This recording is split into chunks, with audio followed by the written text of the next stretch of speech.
Okay, hello, I am live. It's been a while since I've done a live recording or a live stream. I'm gonna see who joins. And right now, there's nobody. So just gonna hang out a bit. Hopefully, you can hear me. And yeah, I'm just gonna wait and see if anybody joins. And here we are, live. And this will be interesting to try this again because it's been a while since I've done a live recording. Okay, there's nobody here. And let's see. Okay. Okay.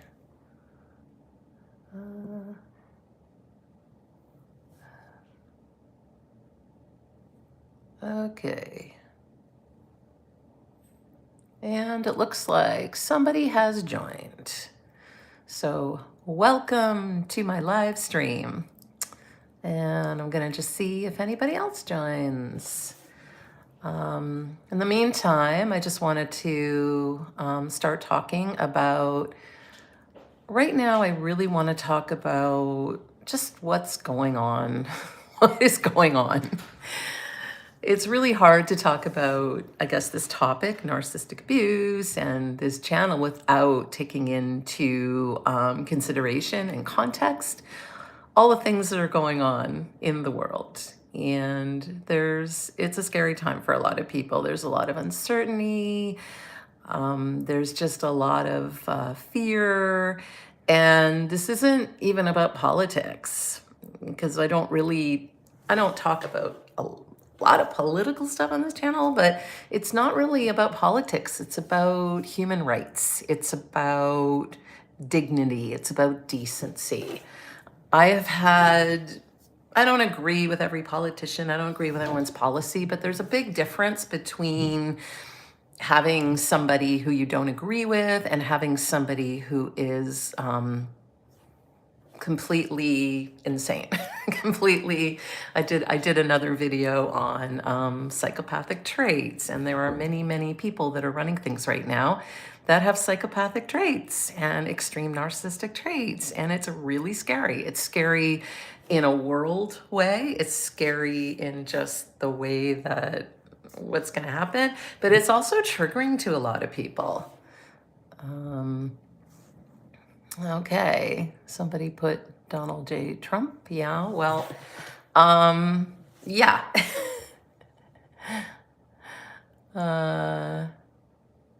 Okay, well, thank you so much, Frank, for that comment. I really appreciate that.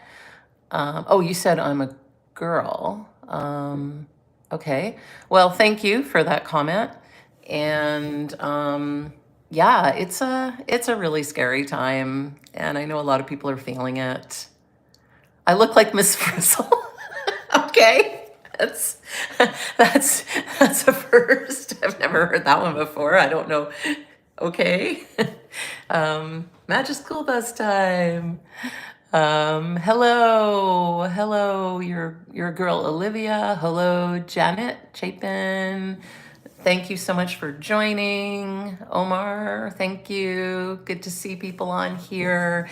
I'm just wondering what other people are feeling. Like, what are you feeling right now? It's a tough time. I'm human. I'm a therapist and I work with a lot of people, and oh, hello from Canada. Yeah, I'm in Canada too. So nice to see another Canadian on here. Where are you at right now? Your location, because yeah, I actually live in Canada. That's where I live. And I still, although I'm not impacted as much by what's going on in the US, of course, with everything that's been going on, we are impacted here in Canada, but I also just care about people. I have American friends, American relatives, but just in general, I don't like to see bad things happening to anyone anywhere in the world. And I also have been finding that a lot of my clients are feeling triggered. I don't want to see this country go into another war. Oh, okay. Well, I appreciate that, and I agree. I'm telling her I'm so happy, but I'm going through something right now. Okay. Um, yeah, and I'm sorry to hear that people are going through stuff. And I just appreciate everybody sharing and sharing what you're going through. And yeah, I don't believe me, I don't blame Americans. Well, most of you. I don't blame Americans for what's going on. I do blame the people who voted for Trump. I not thrilled about the people who didn't bother to vote at all. I think it's very important. I've never missed an election in my life, even a municipal one. I think that it is something, the bare minimum of what we can do to have our voices be heard. I wish the system was fair. Absolutely. It's not perfect. And my country's not perfect. But I think that we do have some things that work really well here that I think as Canadians we're very proud of. And we've really seen it so much right now with everything that's going on. How we've really come together as a country in Canada. We're not the most patriotic people. We're not overtly patriotic, but when you come for us, we're like, yeah, no, we're a country and we're proud of what we have here. And that being said, I've always felt an affinity to the US. I've been to the US many times. Like I said, I have American relatives. I'm not going there right now. I won't be going there anytime soon. And I think a lot of us feel the same way, but I also support those of you who are suffering. I really do. My heart goes out to you. And, yeah, you live in America. Well, it must be scary. It must be scary to live there right now with all the uncertainty. And yeah, it's a tough time. I'm just curious, like what people are doing. What are you doing to help yourself, like stay sane? I guess I did a short video just recently about two steps you can take right now. Immediately is try not to follow too much stuff. It's good to be informed, obviously, but I always think, yeah, turn the power off, sure. I always think that a little information is better than too much. So sure, if you want to know what's going on, you could always follow one person or watch just one brief synopsis and then do other stuff, right? It's like we can control, and then what we can't control, we have to let go of and reach out to your friends, your family, if you have a therapist, online groups. I've noticed that there's, even some of the groups I sometimes follow, and I've noticed so many people supporting each other and just, it's really nice to see. There's some creators that I'll watch on YouTube. One of the ones I really love is Midas Touch. And I'll just see all the people that are supporting each other. And it's really lovely to see. Somebody had commented when I did my video about getting out there and protesting. That can be something, right? I'm not saying everybody has to do that. But sometimes just getting out there and hearing your voice heard can be really cathartic and make you feel that you're being out there and you get to connect with other people that are feeling the same way you do. Letter writing, phone calls, and then taking care of you. There's so many layers to it. And sometimes all we can do is look after ourselves, particularly if you're dealing with your own stuff, if you're dealing with your own trauma. I know somebody had mentioned they have PTSD, and that can be so triggering for people. And I've noticed that I have, I've mentioned before that I do have clients that are feeling really triggered right now, partly because the uncertainty and the fear, but also because of their own experiences. If they've had a narcissistic parent or a narcissistic partner and they have had to deal with that or are still dealing with that, and then they see it on a bigger scale and they see people that have those characteristics that are running things, it's really scary. And it really just brings out some of that complex trauma. Okay, so it looks like nobody's on right now. People are coming and going, which is, I guess, the nature of these live streams. It might not be the best time of day to do this, so I might just stay on a bit longer. And if I don't get more people, I might take another crack at this later today.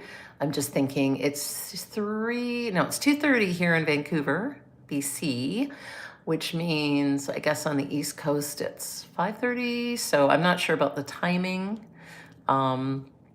So yeah, but I'm just curious where people are from. Like I said before, I'm in Canada. I'm in Vancouver. I'm on the west coast of Canada. I know that it seems that the majority of my viewers, at least when I look at the demographics for my videos, are mostly in the US. And I have some people in the UK, and I've noticed some people, somebody said they were from Turkey that was watching. And so, yeah, I'm just curious where people are watching from. And I want to just open it up. And what are your experiences? How are you feeling right now? Just the general state of the world. How are you feeling? How are you feeling in your personal life? You don't have to go into detail, but I know there's a lot of fear, and there's just basic, not just, but there's basic fear too. There's things are so expensive. I live in one of the most expensive cities in the world. The rents are really high here in Vancouver. The housing, the groceries have already, all these things have already been expensive. And now, if we're going to be going to another recession, things are even more expensive. It's hard. It's hard just to stay above water. And then adding all that, we call it existential angst. So if you're not sure what existential, it's really just bigger. It's a global thing. It's the fear of things outside of yourself, that worry for things that are really outside, and having that sense of dread. And I know that there is quite the sense of dread. So yeah, not getting a lot of people on right now. I did some comments, but like I said, it may not be the best time of day. I guess maybe people are still working or in school, or yeah, I guess it depends where you are in the world. But I just had a few minutes between clients, so I thought I would just jump on here and do a live stream. I haven't done one in a while. It's always just a great way to get some conversations going, and I hope that you can hear me. I'm not using a mic, I'm just using a microphone on my phone, so hopefully you can hear me. And yeah, I'm just curious. And like I said, I'm curious what people are thinking, what people are feeling. And sometimes we do just have to tap out. Sometimes we too just have to not pay much attention to what's going on just to save our sanity. It's kind of having that balance. We don't want to be in a bubble where we don't know anything that's going on, but on the other hand, we don't want to be subjecting ourselves to it constantly. And that's why I say, like, if you're going to be on social media and you want to read a news item, read one news item and then go watch puppies. Or just get off social media, talk to people, go outside. I know people say that all the time, but go outside, take a walk. I'm very lucky to live in a very beautiful city where we have waterfront here and we have mountains, and I live in a condo, so I can actually see the mountains from my window, and I find sometimes just looking at the mountains, it's really grounding. I also live close to the water. We have a seawall here, so sometimes, even in winter when it's cold, I can go out there and walk on the seawall, play with my dog. There's things we can sometimes do just to cope in the moment. And talking to other people, staying connected. I talk a lot about connection, how important connection is. And I think when we feel disconnected, that's when things feel the darkest, when we just don't feel connected to anyone or anything.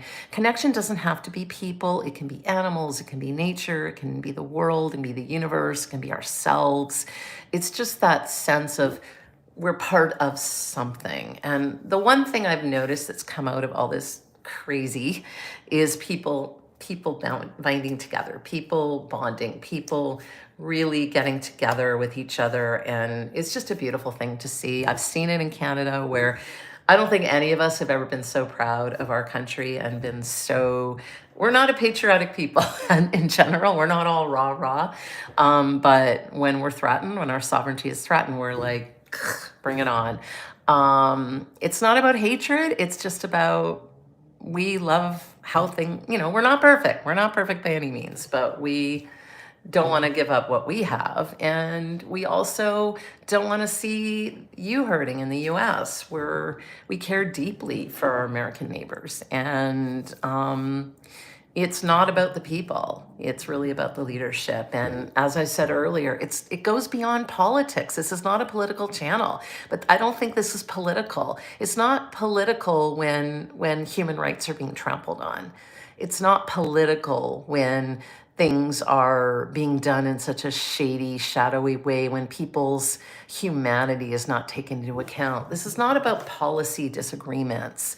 There have been plenty of leaders I do not agree with in my own country and other countries, and I don't make a video about it because I maybe don't agree with their policy, but that's not what I'm here to do. I'm here to offer people support. I'm here to talk mostly about narcissistic abuse, toxic abuse, relational abuse, but also other things, and other things kind of live with that: quality of life, human rights, our well-being in general. It all ties in. And also it does tie into my channel because narcissistic people are running things. Sociopaths, psychopaths, narcissists are running things. This is not a diagnosis. I did do a video on Trump before the election. It's not my typical kind of video. I had a lot of angry people saying you shouldn't be diagnosing. It was not a diagnosis. It was very clear. I had a little blurb on top and a disclaimer. It was merely my own educated opinion on what I was seeing. And it's about traits. And even when I talk about narcissism on this channel, I am not diagnosing anyone with narcissistic personality disorder. I am calling out traits. I am talking about behaviors. When someone behaves a certain way, they are exhibiting certain traits. And if people act in a narcissistic way, they're exhibiting narcissistic traits. If people act in a sociopathic or psychopathic way, they are exhibiting those traits. I am not diagnosing them with antisocial personality disorder. What I am doing is calling out the behavior. And regardless, even if we don't, sorry, I have allergies, so I sometimes get a bit of a runny nose. It's not even about that. It really is.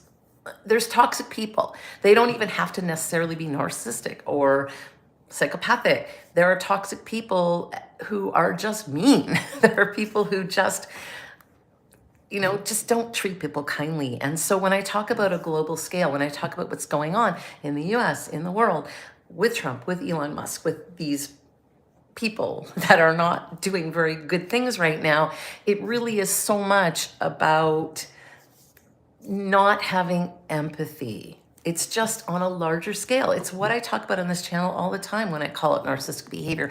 It's just on a more global scale, not having empathy, not caring about humans. And once someone doesn't have empathy, they're capable of such harm. You don't have you don't have the good of people in mind. When you're doing something, you're not thinking in a good way. And I'm not saying all politicians are, all politicians have, people's best interests in mind. I know there's corruption. I know that even people with good intentions sometimes don't always do the best things. They are forced to make deals. That's one thing, but that's not really what I'm talking about. I'm talking about going beyond the pale. I'm talking about when people are truly, truly harming people.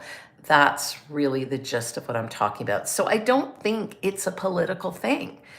It's not political when you call out bad behavior, whether it's Donald Trump, whether it's Elon Musk, whether it's Republican leaderships, whether it's people in other countries, leaders doing really crappy things. It's not about politics. It's about calling out bad behavior. And I would call out bad behavior no matter who someone is politically, no matter what party they happen to be with, who they're representing. It just happens to be that right now, those are the people in power, and the people in power are able to cause the most harm. Whoever is in power, that's what the word power is. And when you have people that don't use that power in a constructive way, you're harming a lot of people. It's on a global scale, it's on a smaller scale. If you have narcissistic parents that you grow up with, it's the same thing. They have so much power over you. When you're a child, they're everything. That's your world. Your parents are your world. And so if they are harming you, you don't really have anywhere to go. And that is, when we have that on a global scale, it's very similar. There's not really anywhere to escape to. If someone's going to destroy the environment, we only have one world. What do we do, right? I'm not saying we should give up. I'm not saying, it's not about that. It's not like, oh no, everything's terrible. there's nothing we can do. Of course not. There are always things we can do. But it's also, yes, you're right. It is a chaotic state. But it's natural also to feel overwhelmed. It's natural sometimes to feel there's nothing you can do. And that's why I say it's finding that balance. It's finding that balance between, is there something I can do in this moment, or do I need to shut off? Is there something I could do in the long term? Is there somewhere I could volunteer? Is there something I get involved with? Or is my life too crazy right now? Do I have already too much on my plate and I just need to focus on that? There's not judgment around this. It's really finding what works for us in any given moment, but we have to think of ourselves. And it's not about being selfish. It's about showing empathy to ourselves. And that's one of the most healing things we can ever do, self-compassion. If we have self-compassion, we can show compassion to others. It's like, I'm a big fan of the show Drag Race, and that's one thing RuPaul always said, you can't love yourself, how the hell can you love somebody else? I don't think we always have to love ourselves necessarily, because we have days where, I don't feel the best. It's not so, I would actually rather put in the word compassion, because I think if we don't always love ourselves, we can still love other people. I think it's really about if we don't have compassion or empathy for ourselves. If we can't empathize with ourselves, then how can we empathize with others? And I think the people that don't have empathy for others also do not have empathy for themselves, because they don't have empathy. If you don't have empathy, how the hell you can have empathy for yourself? It doesn't exist, right? Just a big black void. There's a big black hole there. And so when we talk about people that are narcissistic, when we talk about people who are psychopathic, these are not clinical terms. I'm not diagnosing. Clinical terms are narcissistic personality disorder, antisocial personality disorder, things like that. I am just talking about, when I talk about people that are narcissistic, I'm talking about behavior. When I talk about people that are sociopathic or psychopathic, I am talking about behavior. I'm talking about the things you can see in front of you. You don't have to go into their brain and read their thoughts to know that what they're doing is not good.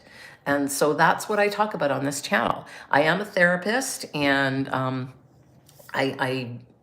if, in case you don't know, I am a registered clinical counselor. So I am a member of an association, and it is the BC Association of Clinical Counselors. So I have gone to, I have a master's degree. I have put a lot of work, and I have a lot of experience. I'm not somebody who's just throwing things off the top of my head. It does come from experience, but I also have personal experience. And that's why I went into this niche in my work, to work with people that are victims of narcissistic abuse. And I also focus on that in my practice, but I also talk about lots of other things with clients. It's not only, but that is a good chunk of it, because there just aren't enough therapists still talking about it. I know a lot of people feel that the word narcissist is overused, and I don't know how people in here feel about it. And I get it. I get that sometimes words are thrown around too much.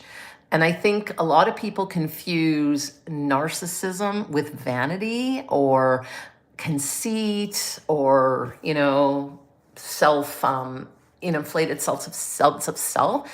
That is not necessarily narcissism. That can be part of narcissism, but you can care about your looks. You can take a lot of selfies. It doesn't necessarily make you a narcissist. If you have empathy, you are not a narcissist. Period. So when I'm using the word narcissist, I am referring to people who do not have empathy.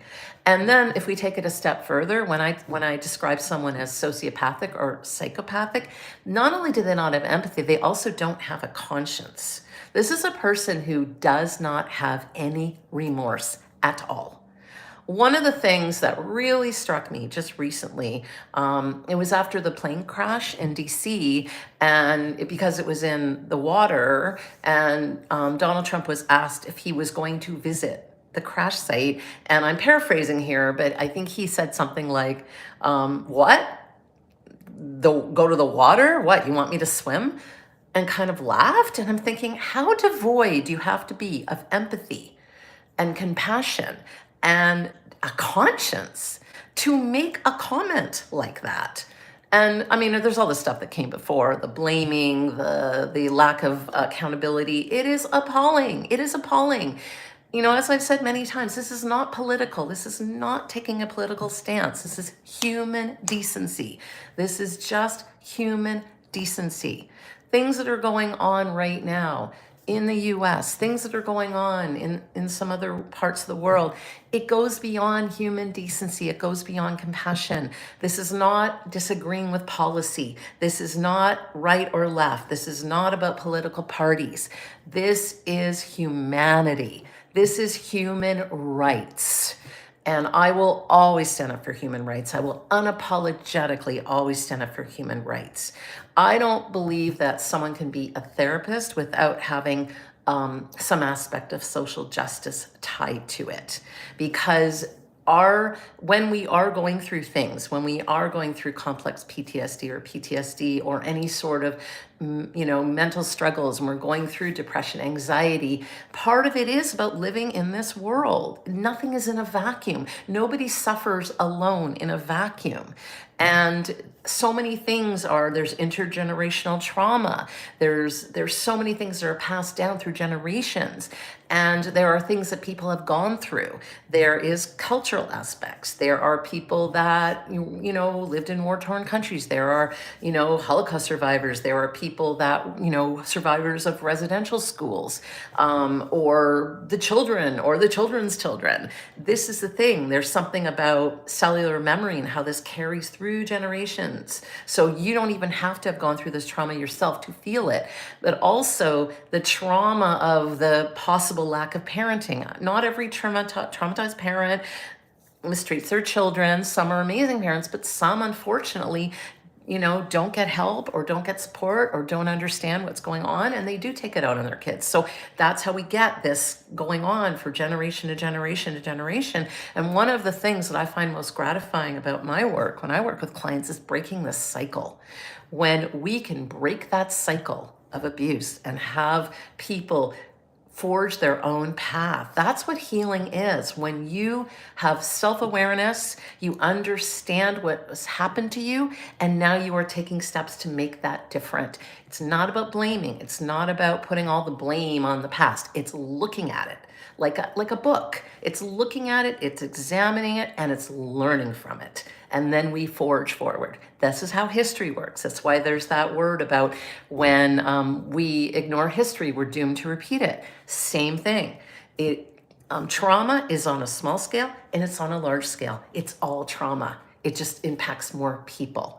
And then there's layers on top of layers on top of layers. So you have people that are traumatized in their own life. Then we have the global trauma, and then the two feed on each other. And then it feels even worse. I've had clients where they're terrified. They're really scared about what's happening. And it's hard. And, I have my own therapist, talked to my own therapist about this. And she said, as therapists, it's very similar to when we had to go through COVID, the worst of COVID. We were going through it ourselves and then having to support our clients.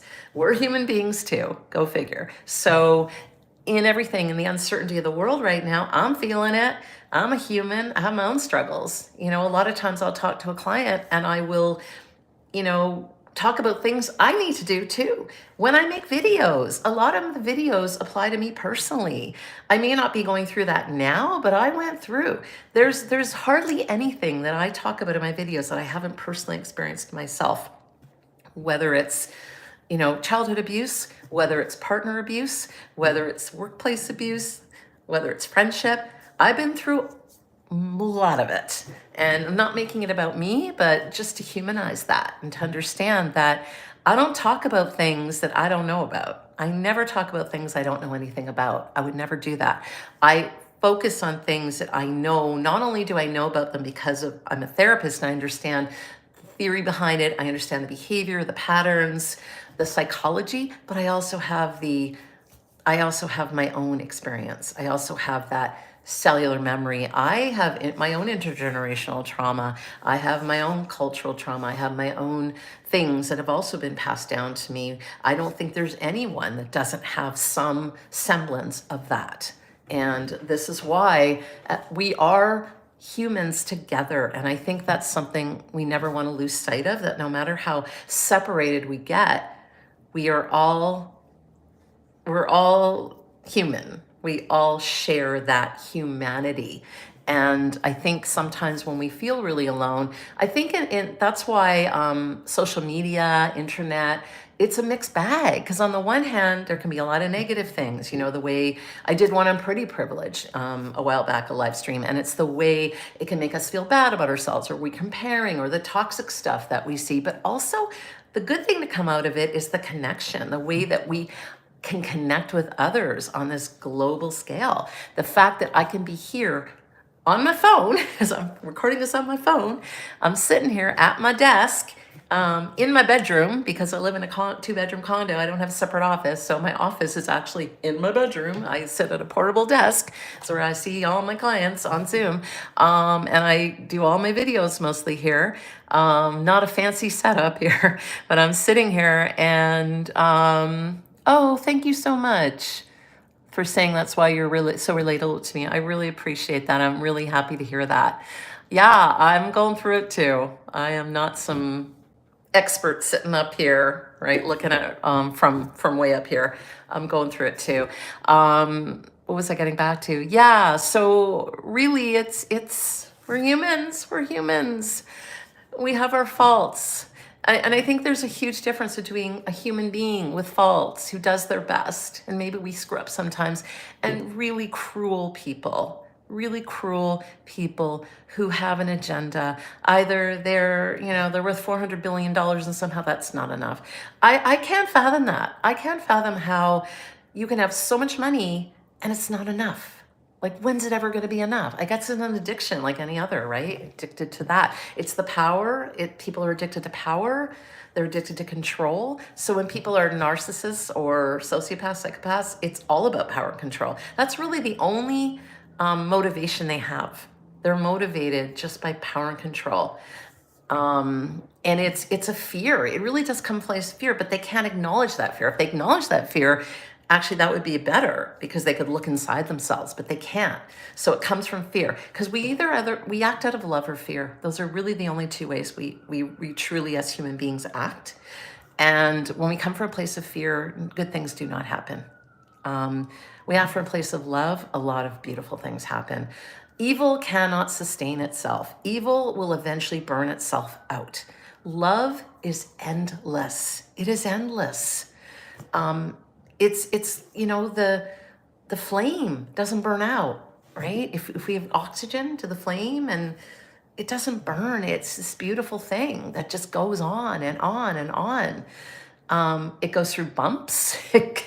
Evil can try to put it out, but it prevails. When we look at history, we look at every evil regime that has ever happened, okay, fair, some of them are still going, unfortunately, but so many of them have ended.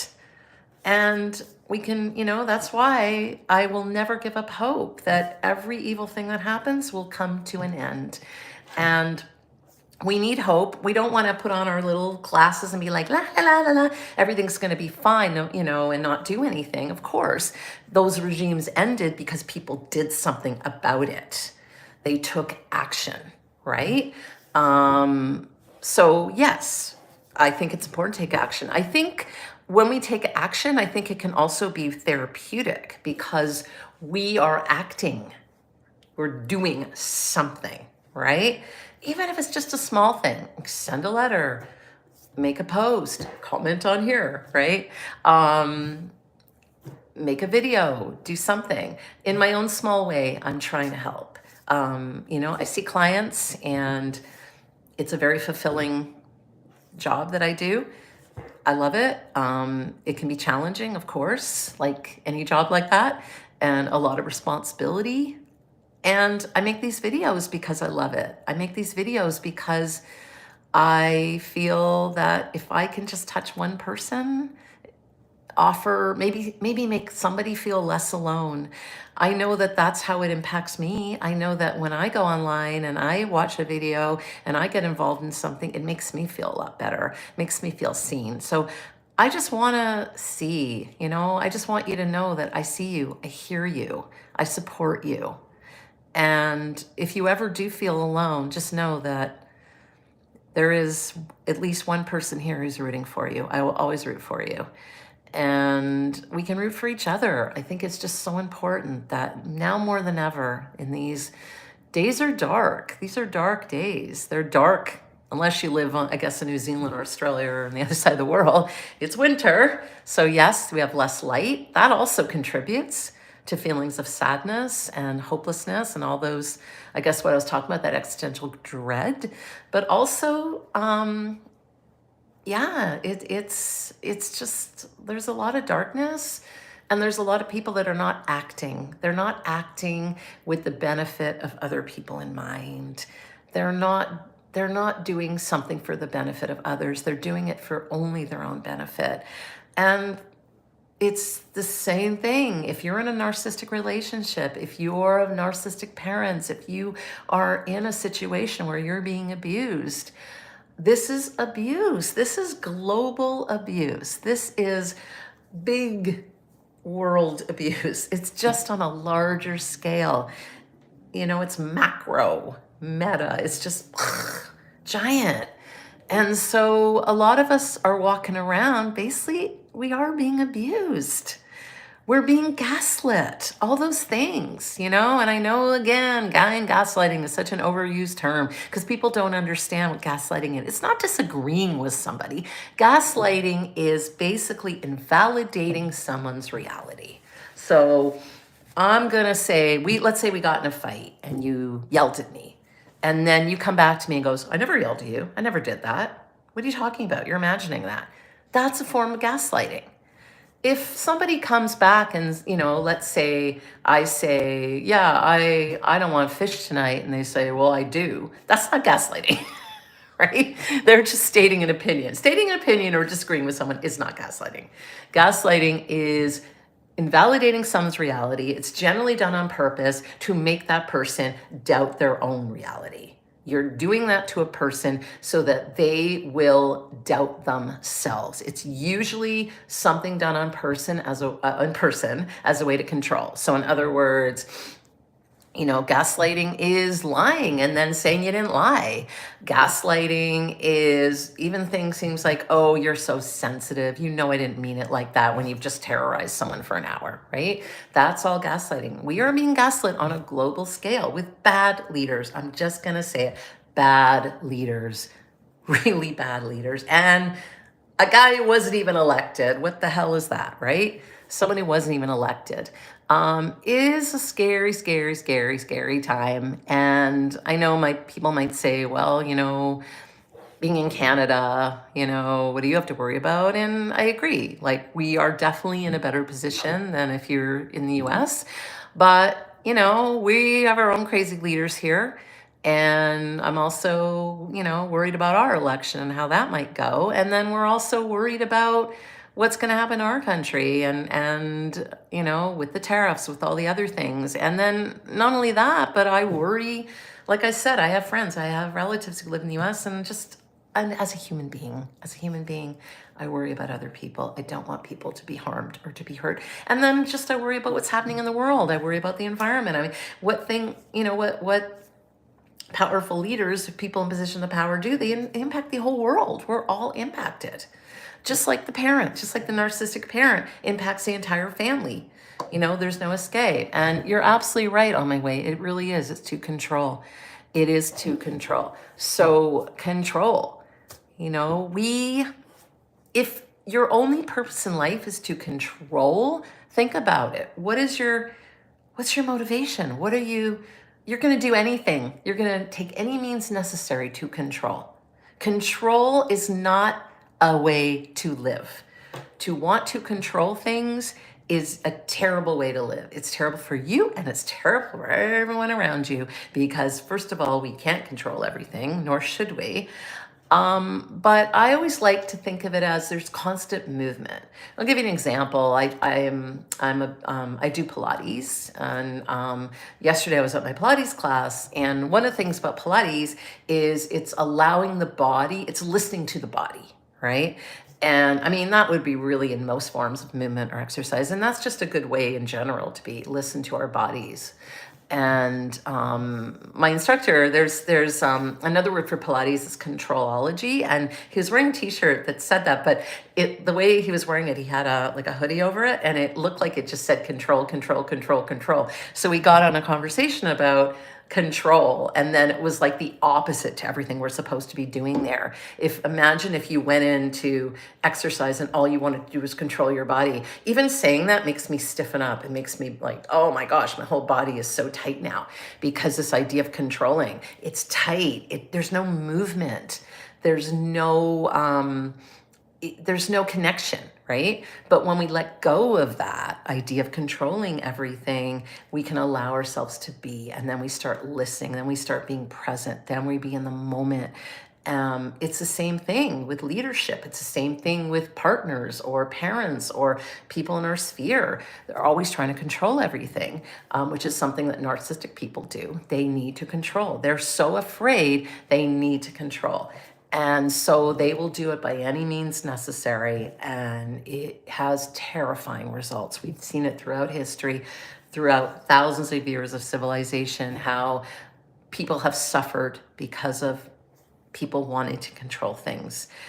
You know, there was a while ago where they wanted to control women. They were burning women at the stake and hanging them as witches, when most of them were either midwives, or maybe they just weren't married, or they had ideas.